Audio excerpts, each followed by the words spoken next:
Thanks, Mark. Well, the Queen's had a bit of a week, hasn't she, to say the least? All that publicity about not going to Charles' wedding. She's not going. Did she confirm that to you today? No, she didn't, but she'll go to the blessing.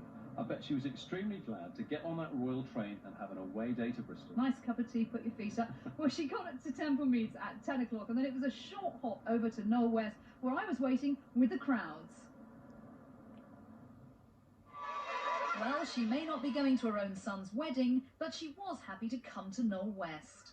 First time there's something important is happening in Knowle West, and something is much appreciated.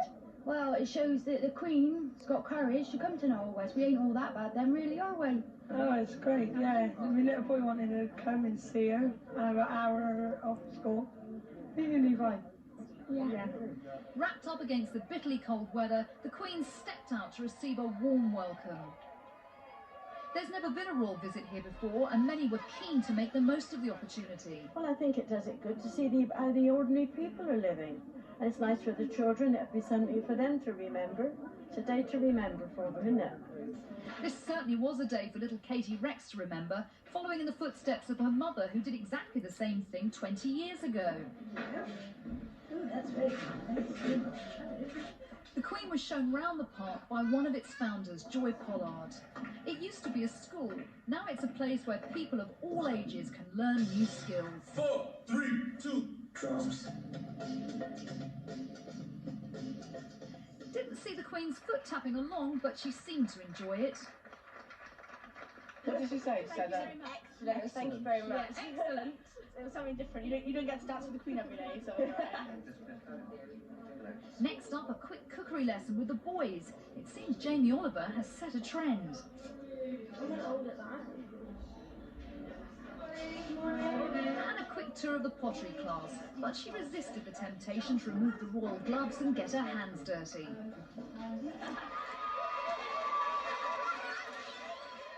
For many of those standing outside, the long cold wait paid off.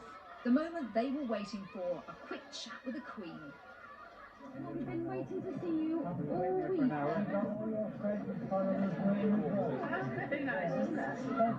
week. You're a beauty lady. Do you think the Queen looked very beautiful? Yes, she did. And she's got really nice skin. Yeah. Her skin's lush. A brief visit, but one that the youngsters seemed to enjoy. Well, while the Queen was in Knowle West, her husband was here at the SS Great Britain. Now, it was bitterly cold. We weren't sure if the Duke was going to be able to manage a full tour of the vessel, let alone the Matthew, which is moored alongside. We underestimated him. For the past 35 years, His Royal Highness has taken a keen interest in Brunel's great ship. He was on board in 1970, when a rusting hulk was brought home to Bristol and the long restoration project began. Today, he was brought up to date on how the refurbishment is going and how a near £8.5 million grant from the Lottery Heritage Fund is being spent. It was bitterly cold, not the sort of day that most 83-year-olds would want to be out and about. But we had a difficult job in keeping up with the Duke. He's no longer patron. That role's been taken over by Prince Andrew, the Duke of York. But it was obvious that the SS Great Britain remains dear to his heart. And from an iron relic to a wooden replica, Prince Philip has also taken a keen interest in Cabot's Matthew.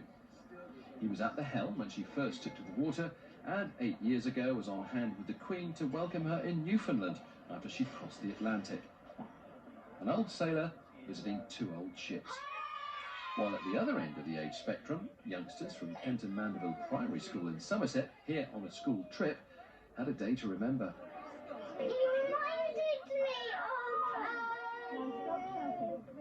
reminded me of your granddad. My granddad. He is quite old. He's 83 years old, you know. That's old, isn't it? I've got a granny who's 96. And for this great-granddad, it was time to rejoin his wife and get back into the warm. How do I feel about 96 today? Well, isn't this absolutely beautiful? I'd love to have one of these tables in my living room. Although, to be honest with you, I think it's probably a little bit too big. But to tell you what, that the cleaner's in, there's not a speck of dust inside. Well, joining me now is the chairman of the SS Great Britain Trust, Roger Smedley. Roger, Roger, I gather that the Duke of Edinburgh, I mean, he's been following this project right from the start, hasn't he? Yes, he has indeed. He came back on her at the Avon in 1970 when she was brought back from Falkland Mines. So his interest today was genuine? Oh, absolutely, yes. As you know, he's a Navy man and he loves ships. And the family's been interested ever since. He was patron from 1970 to 85, then handed on to Prince Andrew, who's our current patron. Ah, right. Now, I gather you had a lot of money, didn't you, a couple of years ago? The lottery, you got lucky and they gave you this money. What have you done with it all? Well, it wasn't lucky. It was a lot of hard work, a lot of persuasion of the trustees of Heritage Lottery Fund, and that was £8.5 million. And the total spend is about 12, so we've had to raise the rest. And we're just about there. We've got another £500,000 to go, and then we raised all the money. But the money is being spent on conserving the ship for another 100 years. So we should be here for another few generations. Exactly. And what kind of projects have you done on this ship with the money? Well, the most important thing is she's rusting away. So you'll see a glass plate going around the ship. And that will actually enable us to dehumidify both inside and outside the ship. So that will stop the rust. Very briefly, when is she open? 19th of July, which is her birthday. That's when she was launched in 1843. Okay, so that's a real must for all visitors. If you haven't been here, you really should come down. It's rather beautiful. Now, the Queen was in Knowle West, and the Duke of Edinburgh was here on the wonderful SS Great Britain, and they finally joined up at the University in Bristol, and Dominic Velitis was there.